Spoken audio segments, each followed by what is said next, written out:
no regresamos. Bienvenidos a su programa Desde tu Mirada. Son 6:05. Estás sintonizando el 1040 de AM si nos escuchas en Guadalajara, Jalisco, 95.1 de FM si nos escuchas en Austin, Texas. Y el día de hoy, como ya escuchaste a Claudia, ahorita mismo en la cápsula, vamos a dar continuidad al tema de dependencia, madre e hijo. Te recuerdo nuestras vías de comunicación por si quieres hacernos alguna pregunta, comentario. Tenemos los teléfonos en cabina 31 22 11 90, 36 47 18 83 para Guadalajara. Para el resto de la República tenemos una línea nacional sin costo, es el 01 800 727 54 20.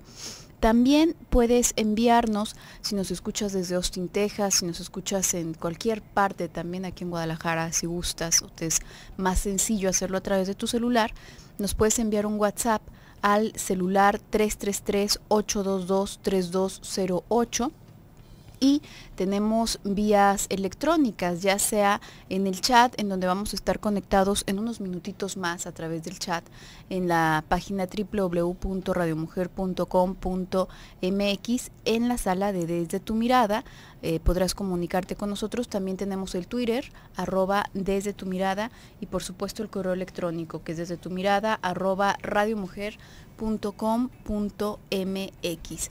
Y bueno, el día de hoy que vamos a dar continuidad a este tema, sería importante poder retomar desde donde nos quedamos el día de ayer. Recuerda, si por algo te perdiste el programa del día de ayer, bueno, pues lo suben todos los programas a la página de YouTube de Radio Mujer. La puedes encontrar como Radio Mujer GDL en YouTube. Y puedes ver ahí todos los programas retransmitidos. No sé qué tan pronto, no sé si el de ayer ya esté, por ejemplo, en la red, pero bueno, ahí normalmente están, y las repeticiones de los programas siempre son al día siguiente a las 5 de la mañana, excepto en el caso del programa del viernes, el cual se repite el domingo a las 8 de la noche, porque bueno, pues el sábado a las 5 sí hay programación ya que le corresponde, ¿no?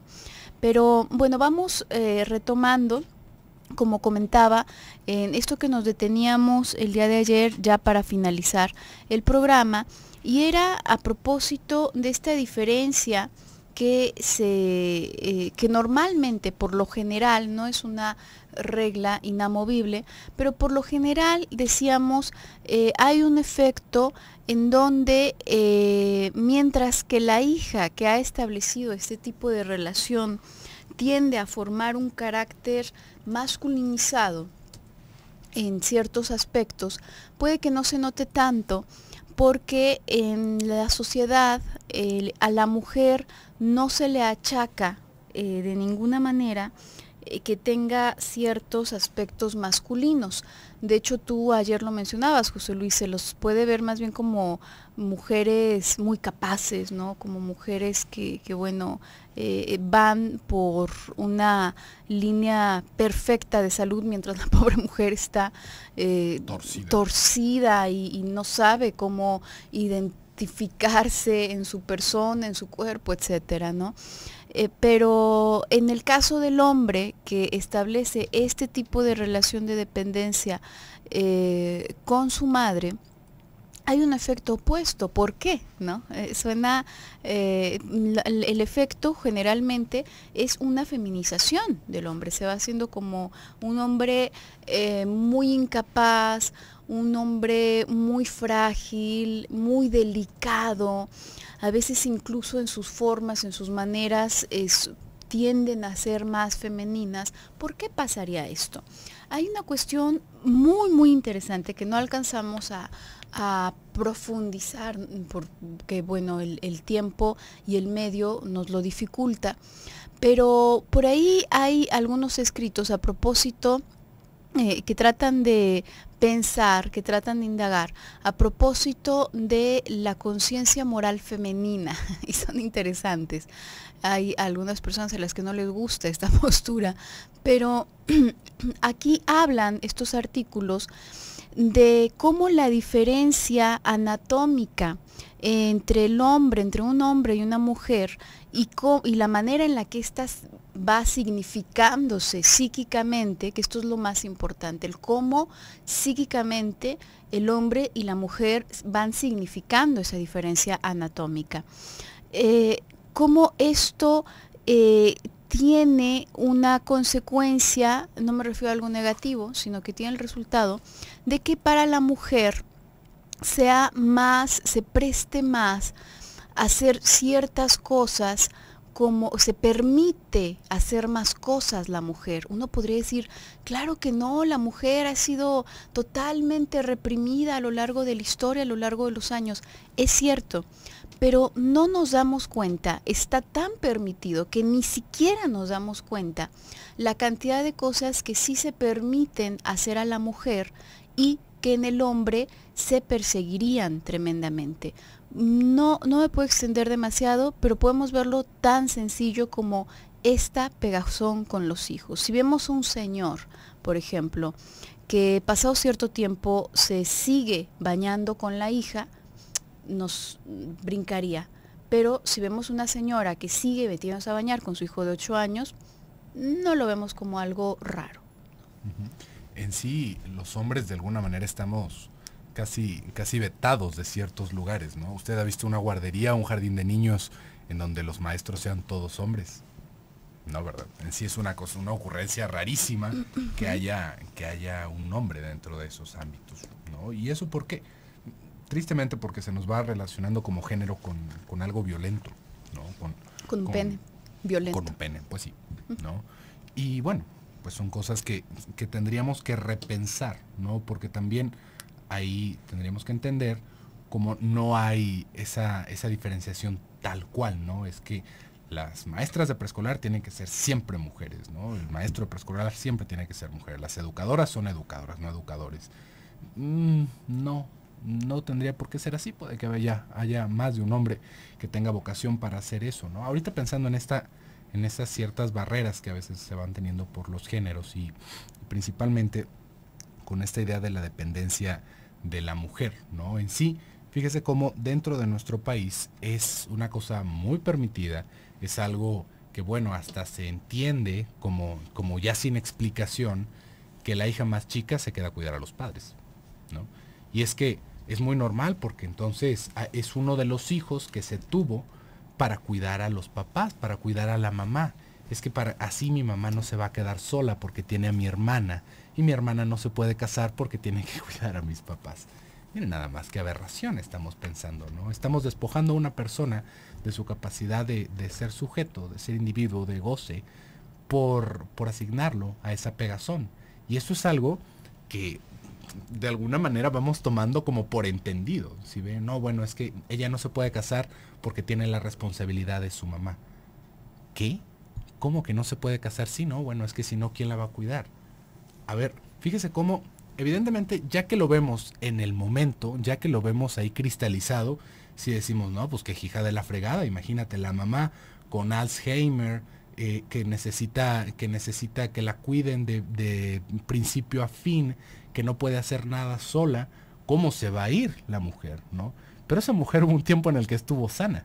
Esa mujer hubo un tiempo en el que pudo haber hecho cosas por digamos, como por prevenir ese futuro, por no arruinarle la vida a la hija, ¿no? O al hijo.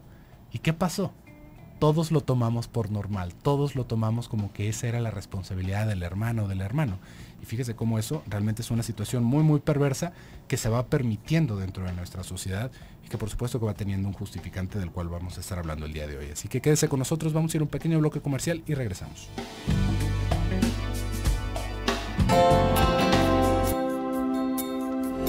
La hija podría permitirse jugar a ser el esposo de la mamá más abiertamente y más libremente que el hijo varón, porque no existe un pene, porque no tiene un pene que le signifique un peligro real, entre comillas, de incesto. No puede convertirse realmente en un esposo para la madre, lo cual no va a dejar de frustrar la vida de esta mujer, al mismo tiempo que es lo que le va a permitir desempeñarse prácticamente como tal cual, ¿no?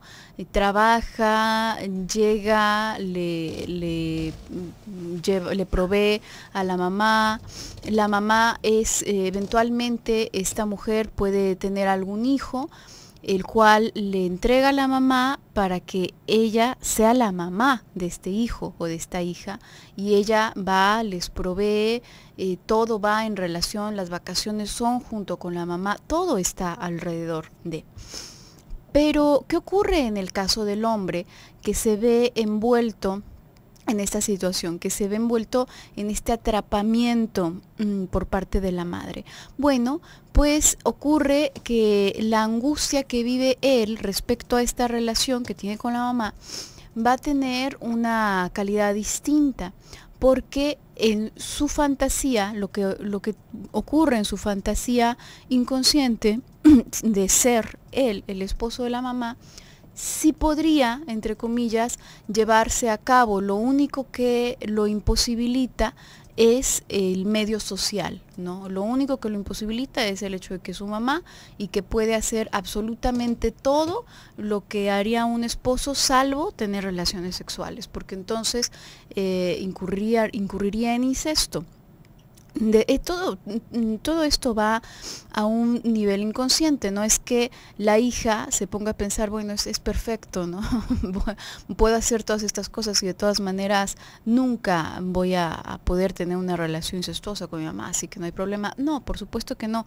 Tampoco significa que no le genere angustia a la mujer, ¿no? Por supuesto que le genera angustia también a la hija, pero tiene una calidad distinta y una consecuencia, por lo tanto, también distinta.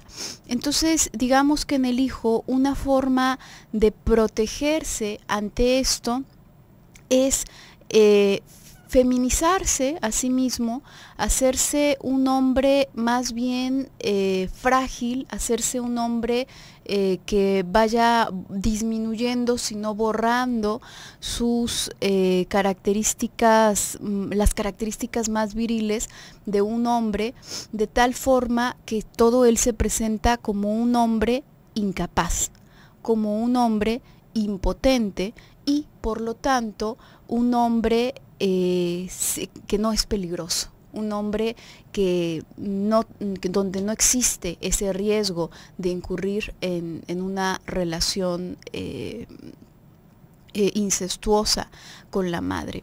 Esto bien puede quedar a nivel únicamente de la forma, las maneras que tiene o incluso la capacidad que siente en la mayoría de los ámbitos para relacionarse con las personas, para desempeñarse en el trabajo, para hacerse cargo de sí mismo, para resolver sus problemas, etcétera. O bien puede, sí, de hecho, derivar hasta el aspecto de la homosexualidad, cuando el deseo es muy intenso, porque es importante decir que en esta relación de apego, como se va haciendo una especie de burbuja en donde los únicos actores del mundo son la madre y el hijo, o la madre y la hija, todos los deseos se manejan ahí dentro de esa burbuja. Y nosotros tenemos deseos de todos tipos, tenemos deseos de cariño, tenemos deseos eróticos, tenemos deseos de odio, y todo se va a contener ahí, porque no hay más personas en donde distribuir los deseos. Entonces, el deseo sexual dentro de esa burbuja que incluye al hijo o a la hija y a la madre, alarman tanto, y cuando alcanza un cierto grado puede ser tan angustiante y tan peligroso para el hijo varón que incluso le incline hacia la elección de un objeto erótico homosexual, con tal de entonces él cerciorarse que sería imposible que llegase a desear conscientemente a la madre de esa manera. Hay que entender que todos estos mecanismos son inconscientes, ¿no? Tal vez ahorita parte del público nos esté escuchando y dicen, ¿de dónde están sacando tremendas cosas, ¿no? ¿A quién se le ocurre eso? Yo nunca he pensado eso y he estado viviendo con mi madre o específicamente con mi madre desde toda la vida y ya tengo 50 años y nunca me ha pasado eso por la cabeza. Y seguramente tuvieron el sueño que se les hizo muy raro. Ajá, ¿no? tuvieron algún sueño muy extraño, ¿no? Un sueño en el que seguramente estaban haciendo algo que nunca hubieran pensado que hubieran podido hacer, ¿no? Pero hay que entender, le digo una vez más, que lo que podemos hablar ahorita alrededor de esto es el aspecto inconsciente. Si ves el aspecto inconsciente de por qué se generan este tipo de vínculos con la madre, por qué hay esta dependencia, porque si no podríamos decir, bueno, es que ¿cuáles son los 10 puntos más importantes sobre la mamitis, no? Y es que la mamitis esto, la mamitis ello, pero no hay tal cosa como la mamitis, ¿sí ve? Estamos hablando como hay un deseo que se queda fijo, que no se puede relanzar al exterior y que se queda en la casa, que se queda en la familia, que se toxifica dentro del vientre materno y que simplemente no permite a la persona existir como un ser aparte. Esa es la complejidad de lo que está sucediendo con ese apego con la madre. Y hay una cosa bastante interesante que también si pensamos, ahorita que estábamos diciendo sobre estas diferencias entre el hombre y la mujer, cómo van viviendo este apego, cómo puede haber una elección homosexual. En la mujer hay una cosa bastante curiosa que de alguna forma no pasa igual con el hombre. Con el hombre vamos a ver un enamoramiento con la madre. Vamos a ver esa pegazón cuando está esa dependencia, como que la madre es la mujer más pura, es la mujer, la mejor mujer, y bueno, se le cae un cubierto a la mamá y ya el hombre ya salió corriendo a comprar una caja nueva, y es justamente este enamoramiento, ¿no? Que se puede ver como más palpable.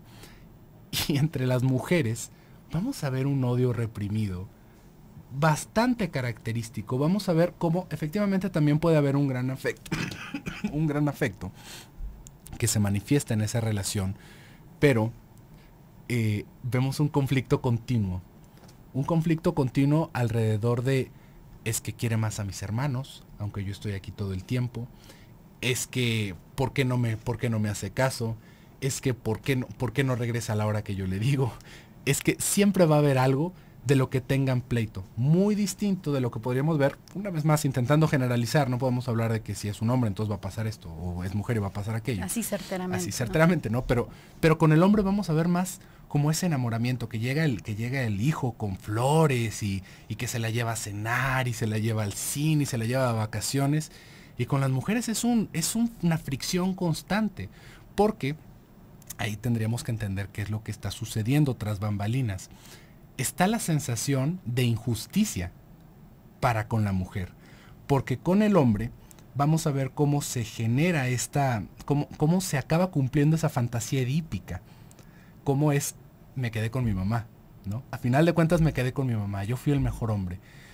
Y esto con todos los cargas de angustia que trae, pero se acaba viviendo dentro de ese deseo perverso como un éxito, y para la mujer no. Para la mujer se sigue viviendo como: pues sí me quedé, pero sigue queriendo a mi papá, sigue queriendo a mis hermanos. ¿Por qué a mí no me quiere igual que los quiere a ellos? ¿Por qué? Porque hay una diferencia fundamental en cómo lo va sintiendo una mujer y cómo lo va sintiendo un hombre. No porque sea más o menos grave, si se fija, son focos de alerta distintos. Pero ahí también nos puede ayudar a entender en cómo hay personas que dicen: no, es que yo no dependo de mi mamá. O sea, pues, ya tendré 20, 30, 40 años viviendo ahí, pero yo me la llevo muy mal con ella, ¿no? No estoy feliz, no estoy contento, ni nos hablamos, pero ahí sigo, ¿no? Bueno, ahí está otra forma de depender. Vamos a hacer un pequeño bloque comercial y volvemos. Regresamos a tu programa Desde tu Mirada, 6:34 minutos. Estamos hablando el día de hoy acerca de la dependencia madre e hijo. Y bueno, hemos hablado de algunas características de la diferencia entre hombres y mujeres, del origen, hablábamos el día de ayer, y creo que es importante hablar más allá de simplemente saber por saber, ¿no? Como, mira, entonces seguramente el vecino es dependiente, o seguramente fulanita, fulanito, eso no nos sirve de nada, ¿no? Pero, ¿qué podríamos pensar? ¿Qué consecuencia tiene para las personas esto? Muchas personas piensan, bueno, pero ¿qué tiene de malo ser muy apegado, ¿no? Pues es algo bueno porque hay que estar unido a la familia, etcétera. Claro, pero cuando la cuestión va en este sentido tan fusional, tan cerrado, ocurren ciertas cosas que no permiten a la persona vivir, digamos, de una forma satisfactoria por sí mismo o por sí misma. La fantasía de fusionarse con la madre es una fantasía arcaica en todos nosotros. ¿Por qué? Porque la madre es aquella persona de la cual dependía la vida, dependía nuestra vida, al principio, cuando recién llegamos al mundo. Y en esta noción desdibujada del universo que teníamos, porque no teníamos lenguaje, no sabíamos ni hablar, no sabíamos nuestro nombre, no sabíamos mucho menos diferenciar entre tú, yo, ellos, simplemente era un mundo de sensaciones, de experiencias a nivel sensaciones, se quedan registradas. A veces decimos, es que no nos acordamos de cuando nacemos, ¿no? Por eso no importa si se hacen operaciones a los bebés o si se hace, porque no se va a acordar, nunca lo va a sufrir. No es cierto. Sí, por supuesto que se registra todo eso. Bueno, y hay ocasiones en las que no hay de otra, no se tiene que hacer alguna cirugía y bueno, pues ni modo. Pero la cuestión aquí es que no lo podemos recordar nítidamente por dos razones. Una, porque en aquel momento tus recuerdos actuales lo recuerdas en la configuración del lenguaje que ya conoces. Antes de conocer un lenguaje, no tenías la capacidad de guardarlo en forma de representaciones. Tú cuando recuerdas algo, ya sea del día de ayer o de hace 20 años, lo estás recordando en tanto a una representación palabra, porque ahora conoces palabras, porque a partir de cierto tiempo conociste palabras, y entonces puedes registrar los recuerdos en función a eso. Antes de tener un lenguaje, los recuerdos que tienes no tienen un representante palabra, quedan a nivel sensación únicamente. Y esos, cuando son muy intensas, las experiencias que se tienen durante los primeros años de vida, justamente por no tener la posibilidad de tramitarse a través de las palabras, a través de una representación palabra, pueden devenir en un trauma importante. Por eso José Luis decía hace un momento, puede ser incluso peor, ¿no? Pero no lo recuerdas por ese motivo, porque no lo puedes evocar en palabras. Y segundo, porque pasado un tiempo, en cierta etapa, ocurre una amnesia infantil. Es muy usual que la mayoría de las personas diga que no recuerda casi nada, sino hasta a partir de sus 6 años más o menos. ¿Por qué ocurre esta amnesia infantil? Porque antes de la amnesia infantil estaba todos los deseos a flor de piel, deseos que hoy en día, otra vez, una vez que se instala esta conciencia moral, nos parecen repudiables, ¿no? Pero antes de eso, si nos caía mal el hermanito, lo queríamos matar, toda la envidia, todo el coraje, todo el deseo, todo estaba expuesto, ¿no? Precisamente por eso cae esta amnesia infantil, que nos hace como sentirnos más desembarazados de ello. Sin embargo, la fantasía infantil va en relación a ser el elegido de la madre, seamos hombres o mujeres. Esto no tiene diferencia, porque la mamá es esa persona como esa fuente de todo bienestar, esa persona que de su deseo depende si vivo, si muero, etc. Entonces, una vez que se lleva una relación de esta manera con la madre y que ya en la vida adulta se continúa con esta relación, es muy difícil renunciar, y además la sensación es verdaderamente como que se hubiese logrado esa fantasía en donde sí somos uno mismo, esa fantasía infantil, esa fantasía arcaica, sí somos uno mismo. Entonces no corro peligro de muerte, porque si somos uno mismo, mi propio organismo no me va a dejar morir, ¿no es cierto? Esto nos complica por completo, impide que podamos establecer una relación de pareja con otra persona afuera, porque nunca vamos a poder ser pareja de otro. Vamos a poder estar en una relación de 3, que siempre incluye a la madre. Uh-huh.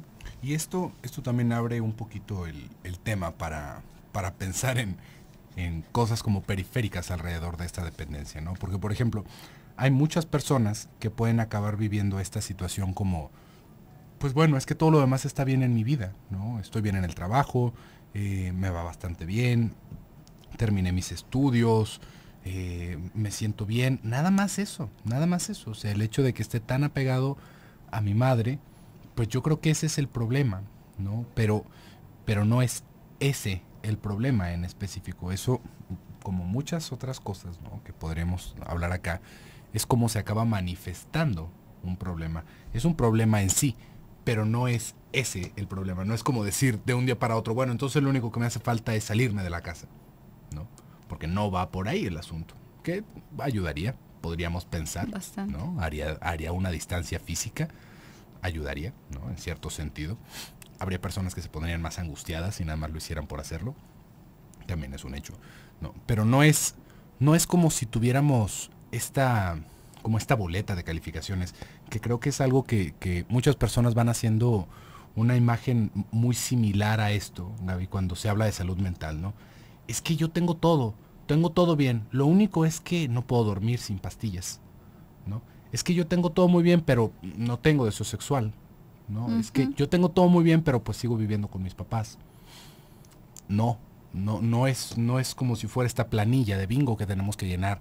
Ok, ya me compré un carro, ya me compré esto, ya acabé la escuela, ya acabé la secundaria, la preparatoria, la universidad. No va por ese lado. Tendríamos que entender desde este punto de vista en qué radica esa salud mental. No es en tener las cosas bien calificadas. Si bien no es, mira, pasé mi complejo de Edipo, lo pasé exitosamente, ¿no? Eso es una buena calificación. No, digamos que cuando vamos hablando de salud mental, nosotros nos imaginamos que las personas que carecen de salud mental están como un mueble, ¿no? Como un vegetal o inventando cosas o totalmente desapegados de la realidad, y esos son las personas que tienen problemas con su salud mental. Pero una imagen que no estamos muy familiarizados para relacionar con una deficiente salud mental es una persona que no disfruta.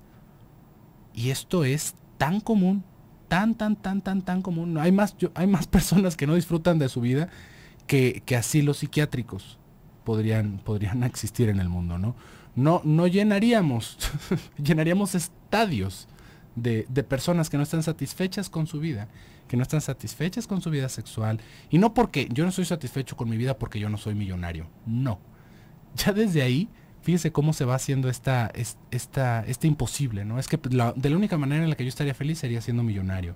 No, ahí es en donde podríamos entender cómo no es ese manchoncito, no es como que tengo un atache, no es que tengo todo esto, soy guapo, inteligente, pero tengo mamitis, ¿no? Entonces, pues quien me quiera, que me quiera con mi mamá, ¿no? Que se vaya haciendo la idea de que nos vamos a ir a mudar los 3 juntos. No va por ese lado, sino que al momento en el que ese tipo de estructuraciones, ese tipo de configuraciones en nuestra personalidad nos limitan nuestra capacidad de disfrutar, ahí es en donde podemos entender que hay una enfermedad, y ahí es en donde tendríamos que pensar en asistir con un profesional.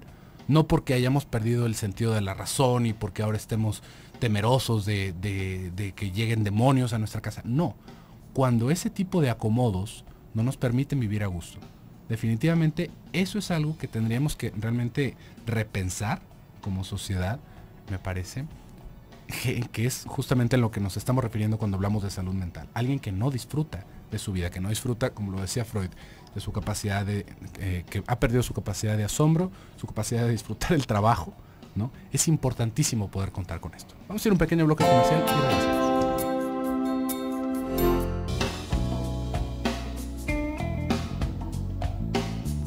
Regresamos a tu programa Desde tu Mirada, 6:50. Ya estamos en el último bloque del programa del día de hoy. para concluir con este tema de la dependencia madre-hijo. Y esto que tú mencionabas, José Luis, en el corte pasado, creo que sería verdaderamente lo más importante, ¿no? Lo que nos tendríamos que quedar para resaltar y con lo que podríamos concluir. En realidad, la configuración psíquica que se va haciendo cuando se vive en este tipo de relaciones impide, obstruye la capacidad de disfrutar, porque obstruye la capacidad de ser un individuo, de estar separado del otro. De esta manera, yo comentaba, no se puede establecer una relación de pareja porque nunca se es uno mismo, sino que es un yo madre, ¿no? Un yo diagonal madre que se está relacionando con esta mujer o que se está relacionando con este hombre. Por lo general, las personas que hacen pareja con alguien que tiene este tipo de compromiso previo con la mamá, suelen tener un perfil que se acopla a ello. ¿Qué quiero decir? Vamos a pensar en una mujer que tenga un deseo muy grande hacia un hombre, y este señor está embobado con la mamá, ¿no? Y bueno, no puede soltar a la mamá para ningún lado. Esa mujer no va a poder sostener ese deseo hacia ese hombre, porque es imposible, porque no se puede establecer ese vínculo. En cambio, una mujer que está, vamos a pensar, también embobada con su propia mamá, le va a venir como anillo al dedo este señor, porque en lo que él está con su mamá, ella puede estar con la suya, ¿no?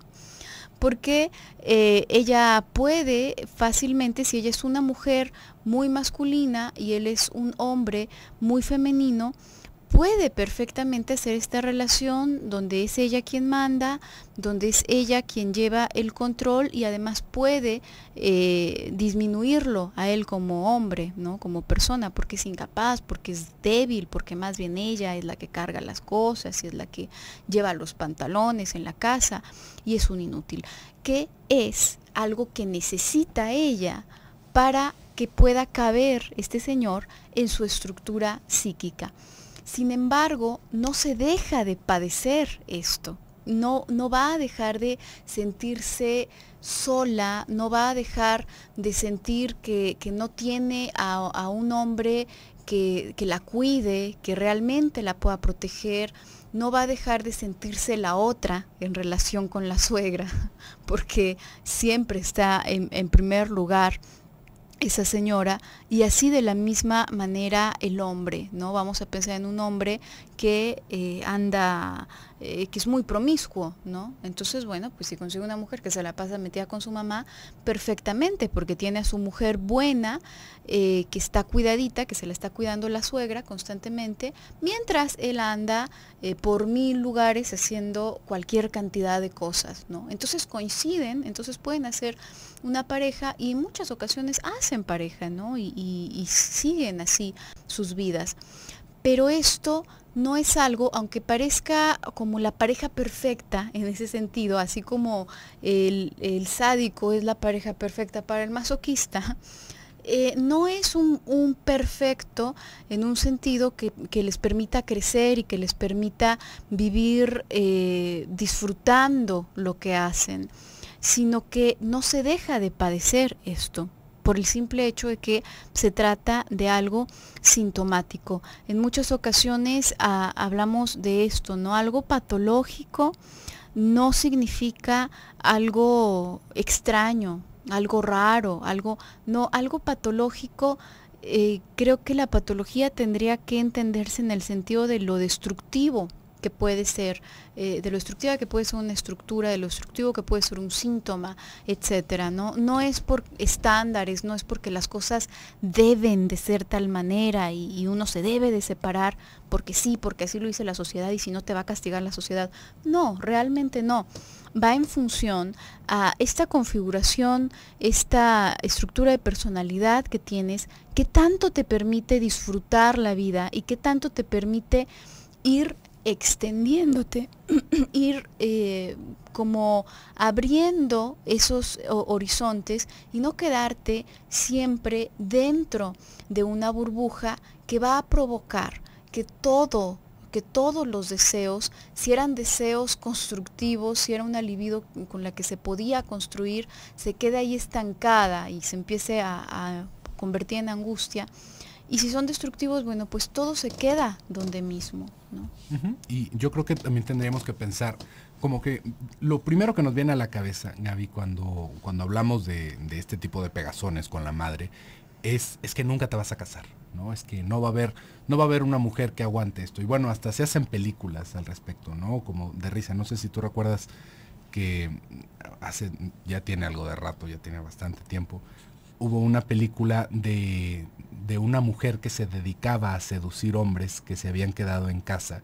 En inglés se llama Fail to Launch, la película, pero no me acuerdo cómo la tradujeron acá al español. Pero era una mujer que se dedicaba a seducir a estos hijos quedados, ¿no? A estos hijos que se habían quedado viviendo con los padres ya pasados los 30. Los seducía, los hacía pensar que se iban a casar, los sacaba de la casa y después de eso desaparecía. Y era una persona que contrataban los padres, ¿no?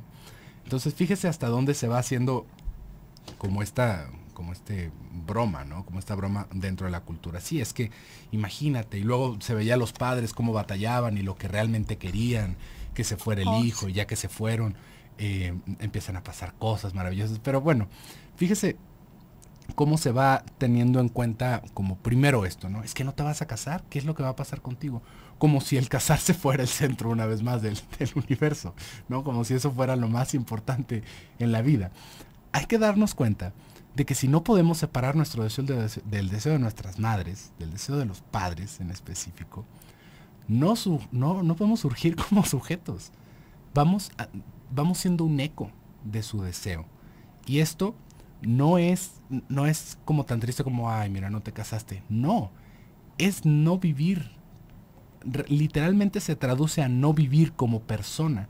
Y uno podría decir, ay, bueno, pero qué exageración. Si yo estoy ahí en la casa y nos la pasamos muy bien y todo. Le aseguro que es porque no se conoce el contraste de la situación. Hay muchas personas que lo van viviendo como, bueno, es que yo lo que quiero es mi libertad, es que yo lo que quiero es hacer esto, es levantarme tarde, es yo poder no arreglar mi cuarto si yo quiero. Y es justamente esta fantasía adolescentil, ¿no? Alrededor de cómo sería la vida sin los padres. Pero ahí hay un punto muy específico al momento de separarse de los padres. No solamente estamos hablando del goce perpetuo en el que se está viviendo, sino que también estamos hablando de una fragilidad en el adulto que simplemente no se puede superar y que tarde o temprano acecha en el futuro. ¿Sí ve? Porque los padres no van a durar para siempre. Y esa fragilidad es justamente lo que acaba resquebrajando la estructura mental cuando esto se desacomoda. Porque esa fragilidad, ¿a qué se refiere? Se refiere a que nunca nos hemos probado como adultos en el mundo solos.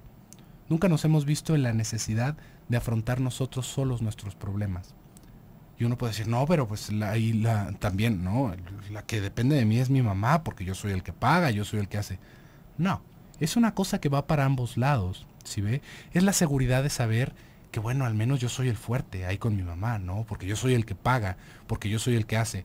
Pero la casa, la que me limpia, la que me hace de comer, la que me cuida cuando estoy enfermo, la que me está esperando si llego tarde o si no llego tarde, es mi mamá. ¿Sí ve? Ahí es en donde se va haciendo esa relación. Y el hecho de no separarnos, más allá de pensar en esa trivialidad, ya viéndolo en esa escala, de casarse o no casarse, es no poder surgir como adultos, no poder afrontar eso. Y esto justamente es lo que se complejiza para no poder tener pareja. ¿Por qué? Porque no podemos contener a otra persona, porque no podemos sostenernos nosotros mismos, porque no podemos poner nuestro deseo fuera de casa, porque no nos podemos prestar como objeto de deseo para alguien más, porque nosotros no podemos vivir más allá del deseo de nuestros padres. Y si a nuestros padres no les gusta la pareja, nosotros no la vamos a querer. Fíjese lo complejo que se llega a ser como para pensar que si no le gusta nuestra pareja a la mamá, a nosotros nos deja de gustar y nos parece una alternativa dejarlo. ¿Cuántas personas no han hecho eso? Imagínense lo profundo que está metida realmente esa relación y esa decisión de la madre en nuestras cabezas. Es algo para pensar. Pero bueno, por el día de hoy se nos ha terminado el tiempo. Muchísimas gracias por el favor de su atención. Yo me despido, soy José Luis Amarripa. Yo soy Gabriela Maldonado. Hasta pronto.